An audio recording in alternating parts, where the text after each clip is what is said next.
Hey guys, so I wanted to do a video today on how to prep a Nitro vehicle for the first break-in and carry you through the break-in process.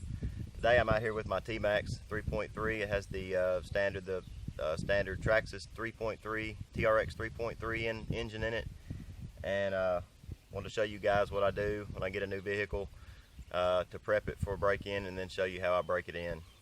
Some things you're going to need for break-in is obviously fuel. I'm using O'Donnell's 30% speed blend. Has a very good oil package with it. A lot of lubrication, which is very important during break-in. You're going to need your tuning screwdriver, flathead screwdriver, your glow plug igniter, unless you're using the Easy Start system. I'm not. I'm using the I replaced the Easy Start with a pull start. I prefer that over the Easy Start for weight concerns. It's heavier, and it just stops working after a while. You know, eventually it stops. You know, it doesn't perform as well. So I just like the pull start. It's more reliable.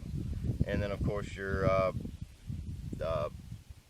temperature gauge. You're going to definitely want a temperature gauge when you do this, especially during break-in, because it's, you know, the standard operating range is anywhere from around 215 degrees Fahrenheit to 270. You wouldn't want to go much higher than 270 degrees. So let's go ahead and get started, and I'll show you guys some things to do to check the car over before you ever start breaking it in.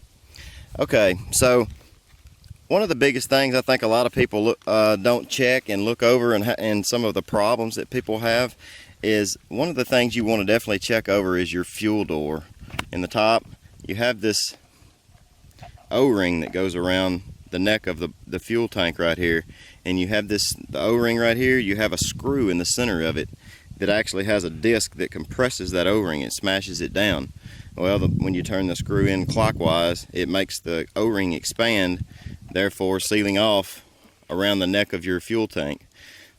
A lot of time, actually, this fuel tank specifically came to me from the factory, and it wasn't sealing off, so I had to actually go in there and screw that screw down and get it until it had a nice drag. Not just a real heavy drag, but you want to make sure it's sealing off. You can look around the edges of it at the fuel tank, and you can actually see that the O-ring's kind of flattened just a touch, and that means it's, you know, sealing off well. If it's not, you're not going to get a good fuel prime, and you're not going to have the correct pressure to make your engine run correctly. Another thing you want to check is your gear mesh.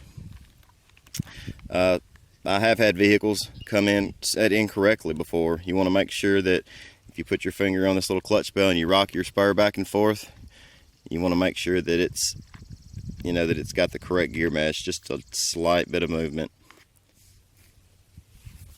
Okay, the next thing we're going to do, this is your high-speed needle right up here at the top. Your low-speed needle is on the back side of your carburetor, right over here on this other side, which we'll cover in just a minute. First off, you're going to want to make sure the car or truck, whatever kind of kit you have, buggy, is generally going to come set at the factory preset break-in conditions. And for this particular model, the TRX 3.3, the factory settings are 4 turns out on your high-speed needle and 1 3/4 turns out on your low-speed needle. And your carburetor, the idle screw, your idle gap is supposed to be set to approximately 1 millimeter gap. So I'm going to go ahead and check this to verify it. This engine has been broken in, but for instructional purposes, I'm going to go ahead and go through this again to show you guys. To go back to factory settings, we're going to go, there's a half, 1, half, 2 and a half, 3 and a half. All right, so there's where it's seated. You don't want to really crank down on this needle at all. You just want to go till it's, you know, till it bottoms out. All right, so here we go. We're going to go back out to 4 turns out to go back to factory settings on the high-speed needle. There's a half. There's 1, a half, 2, half, 3 and a half, and there's 4. So now we're back at the factory settings for the high-speed needle. Now it's time to move on to the low-speed needle and get that back to factory settings. Let me flip the truck around. Okay, let me see if I can kick this up, see a little better. All right, right here is your low-speed needle. Right here.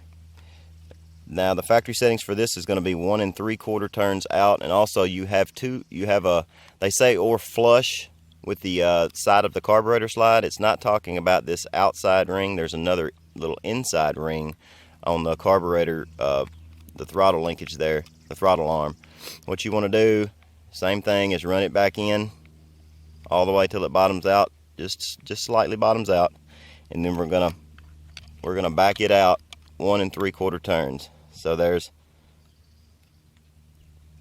let's see, let me get my screwdriver in. Okay, so there's a half, 1, half, and then 3/4, another little 1/4 of a turn.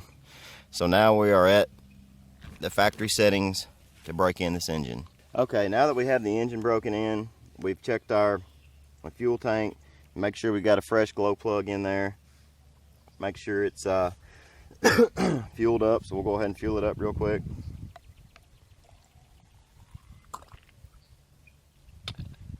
Alright, got it fueled up. Make sure the fuel door is closed all the way.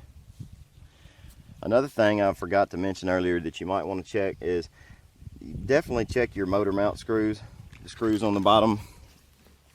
You've got 4 screws on this one, 1, 2, 3, 4, that holds your motor mount to the chassis. Make sure that you check those to make sure that they're very tight. They need to be very tight. Also, you have, let's see if I can see them, 4 screws. You got 2 over here and 2 down here between your engine and your fuel tank. You want to make sure that those screws are tight as well. That's what bolts your motor onto your motor mount. It's a good idea actually to check the whole entire car over, or truck, whatever you've got. Check it over, every screw. Just make sure it's tight, and do that on a regular basis. It's also a good idea to use blue Loctite on any screws going into an aluminum component. So the first thing we're going to do is prime the engine, and to do this, you're going to take your finger and put it over the hole right here of your exhaust, and give your pull start or whatever kind of starting mechanism you use a couple of turns, and you're going to watch your fuel tubing right here. You're going to watch it for fuel. It's going to start moving up through here and into your carburetor, and it does it very fast. And if you don't have a real dark colored fuel, you might not even be able to see it if you have a clear fuel, which some fuels are. But it just takes a couple of pulls, not much, just about like that is about all it takes. Sometimes people like to actually take their glow plug and loosen it 1/2 of a turn for their first start, because the compression is very high. The sleeve and piston, the pinch the sleeve has on the piston on a new vehicle is really, really tight, and sometimes it can be pretty hard to start, like to actually pull it. So if you want to do that, you can loosen your glow plug 1/2 turn, and then after you get the engine running, go ahead and cinch it down.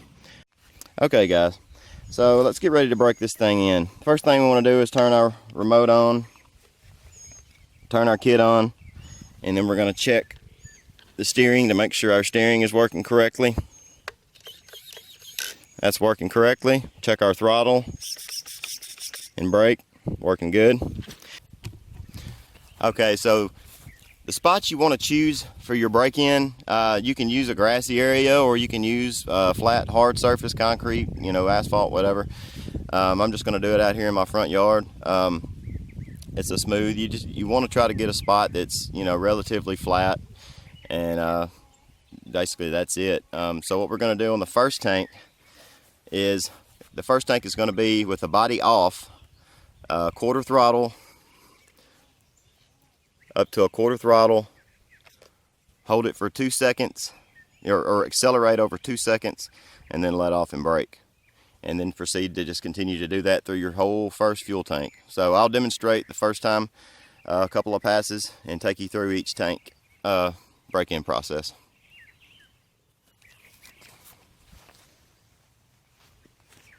And let's give it started up.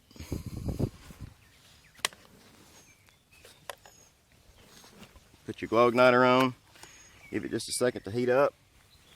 You might have to give it a little bit of throttle. Usually you have to give it just a little bit of throttle to get it good and to start up easily for you.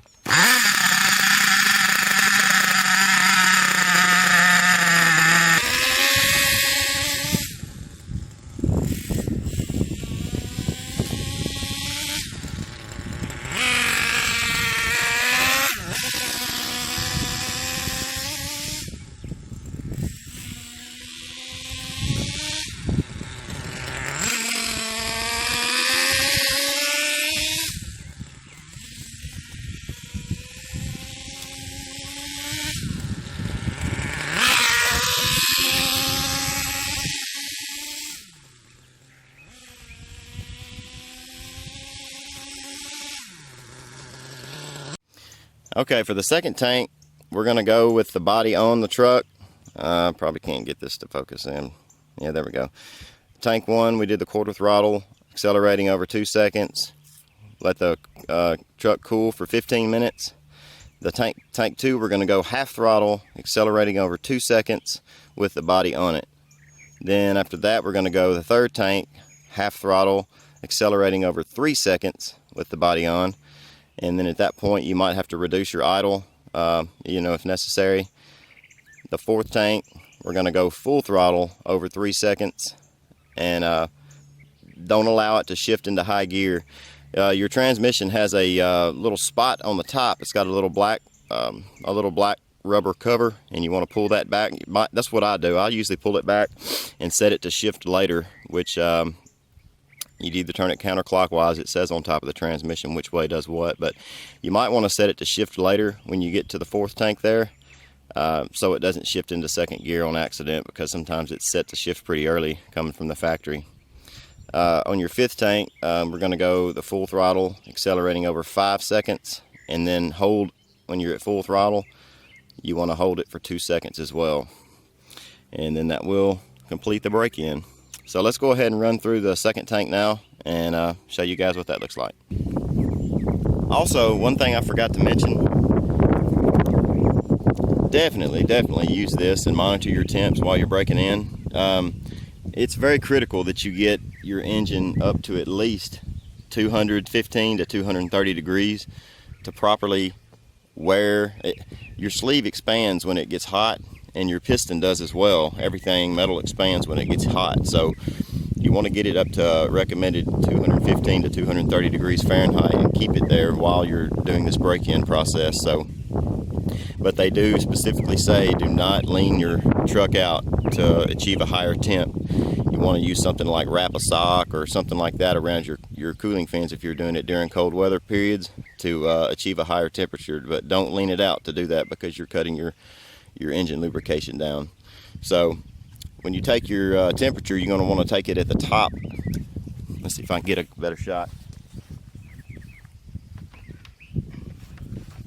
When you're taking your engine temperature, you want to take it right up here at the top of the cooling head right here, right down on top of the glow plug, and take your temperature reading from there. So let's go ahead and get started with this second tank and show you guys what that looks like.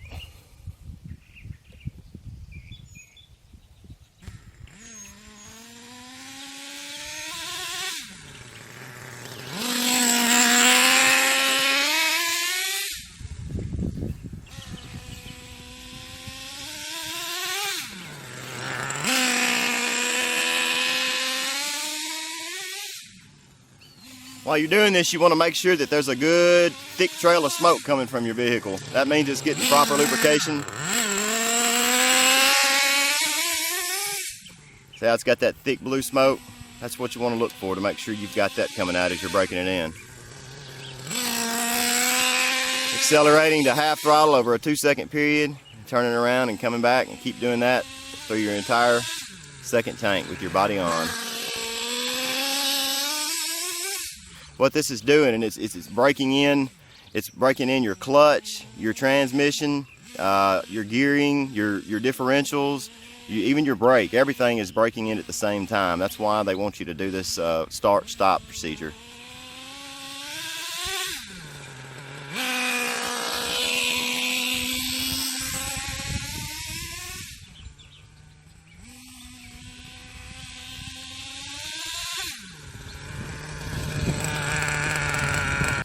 Okay, so tank 2's done. Now we're going to go ahead and move on over to tank 3. But after tank 2, you're going to want to let your truck or buggy or whatever cool for 15 minutes. After tank 3, the rest of the tanks, you're not going to want. There's no cooling time necessary for it. So tank 3 is going to be a half throttle, accelerating up to over 3-second time period, and then do that for a full tank, and you'll be ready to move over on to tank 4. No need to let it cool in between tanks.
Alright guys, so that completes the break-in process of the T-Maxx with the TRX 3.3. If you have any questions, comments, concerns, you can comment in the section below.